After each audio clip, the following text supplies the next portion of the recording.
ถงสิ้นเซียลี่ชื่อชุนลี่น้ำหนึ่งใจเดียวทุกเรื่องราบรื่นรัฐบาลพลเอกประยุทธ์จันทร์โอชากับรถไฟความเร็วสูงสายแรกของประเทศไทยจากความสัมพันธ์ของสองมิตรประเทศสู่ปฐมบทของรถไฟความเร็วสูงสายแรกของประเทศกรุงเทพหนองคาย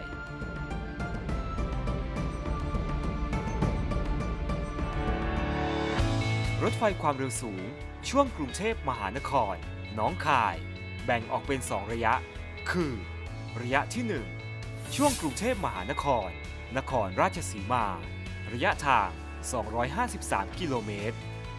และระยะที่2ช่วงนครราชสีมาหนองคายระยะทาง355กิโลเมตร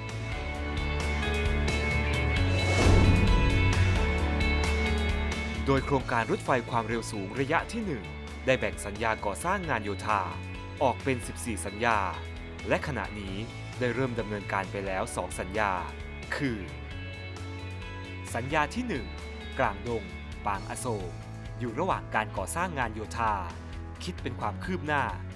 45% สัญญาที่2สีคิ้วกุดจิกระยะทาง11กิโลเมตรได้ดำเนินการประกวดราคาเป็นที่เรียบร้อยแล้วคาดว่าจะลงนามสัญญาการก่อสร้างได้ในเดือนกุมภาพันธ์ 2562 และเริ่มการก่อสร้างได้ภายในเดือนเมษายน 2562 ในส่วน 12 สัญญาระยะทางประมาณ 239 กิโลเมตรจะประกวดราคาแล้วเสร็จและสามารถลงนามสัญญาภายในเดือนเมษายน 2562 และจะดำเนินการก่อสร้างงานโยธาทั้งโครงการได้ภายในเดือนมิถุนายน 2562 รวมเป็นมูลค่า 1.1 แสนล้านบาทซึ่งคาดว่าจะเริ่มเปิดให้บริการได้ในปี 2566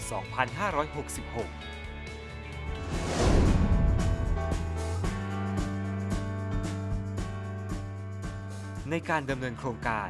พบว่ามีปัญหาด้านระบบการทำงานมาตรฐานทางเทคนิคระบบกฎหมายข้อบังคับต่างๆตลอดจนภาษาและวัฒนธรรมระหว่างสองประเทศมีความแตกต่างกันอาทิด้านงานก่อสร้างมาตรฐานด้านวัสดุที่ใช้ในการก่อสร้างรถไฟความเร็วสูงเช่นปูนซีเมนต์หินเหล็กเป็นมาตรฐานที่ใช้เฉพาะในประเทศจีน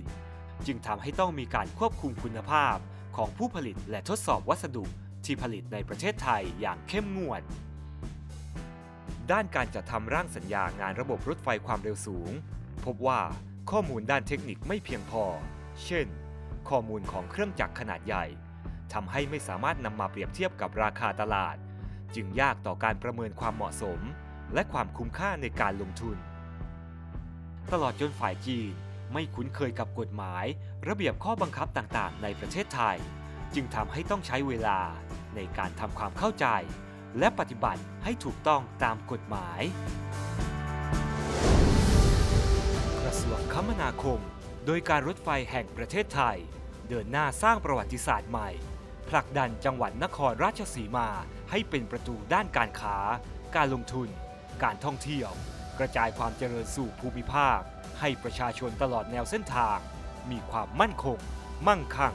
ยั่งยืนน้ำหนึ่งใจเดียวทุกเรื่องราบรื่น